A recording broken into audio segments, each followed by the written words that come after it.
Katinig, maraming salamat sa pagsuporta sa aking channel. Ang rapture, the word rapture, it became famous only when the Protestant came to exist.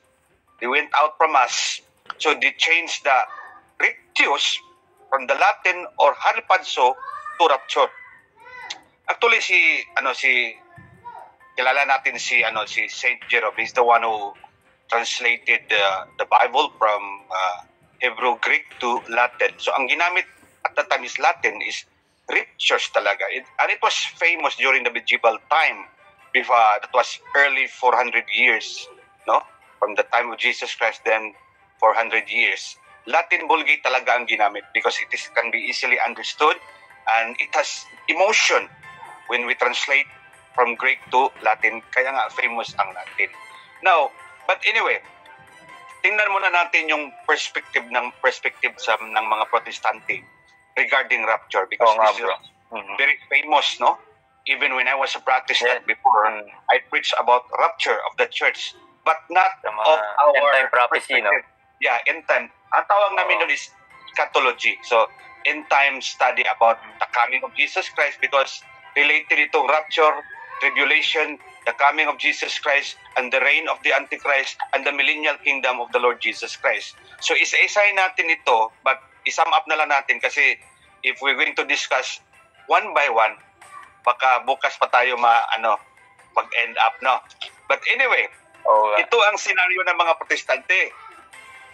But they don't agree. The Baptist and the Pentecostal, they don't agree about the scenario. Now, tingnan muna natin yung view ng mga Baptist. Sabi nila, rapture muna. Meaning, the believers of Jesus Christ will be snatched out from earth to heaven. So, rapture muna. Pagkatapos sa rapture, mayroong tribulation.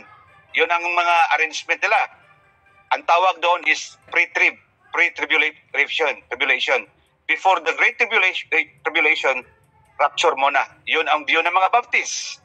So after tribulation period, there will be the appearance of the Antichrist within that span of year. 7 years tribulation.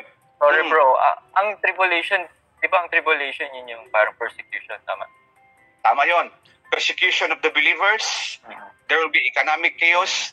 So parang COVID ito because parang pandemic, worldwide catastrophe will happen. And that time, the Antichrist will reign. Biblical yun, kapatid. Pero ang problema lang, ang pag-arrange nila. So, mayroong appearance of the Antichrist.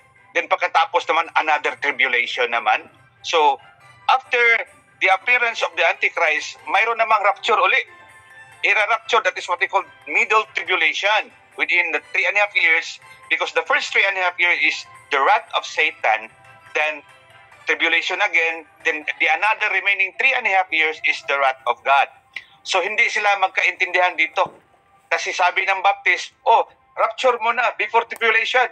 Sabi ng mga Pentecostal, hindi, mag-tribulation muna. At the middle of the 7 years, i-rapture tayo. So that is what we call middle tribulation or mid-trib. Yun ang mga Pentecostal. So after that, Christ will return to earth and defeat the Antichrist. Then there will be another rapture na naman. Because Christ will come, then another teaching, what we call the post-trib, no? After tribulation, rapture na naman. So with this kind of teaching, it's confusing. Ito ang tinuturo ng mga ibang mga evangelicals, mga Protestant, that they have different views about the rapture. If you try to look at the Google search or if you try to search your internet, if you type rapture, there are many views of rapture. Mayroong 3, 4 na rapture, mayroong 3 at 4 o 5 coming of Jesus Christ. It creates confusion. Ito ang views ng mga Protestant. Kaya nga, because of this rapture theology, maraming mga Protestante biglang yumayaman, kapatid. Bakit? Especially si Tim LaHaye. Tim LaHaye is the author of The Left Behind. Yung famous na movie ni Nicolas Cage. I think nakita natin yon. You know what? How many copies he produces and sold? 50 million of copies and CDs and books. Grabe. So, mapera ito. Wow, grabe.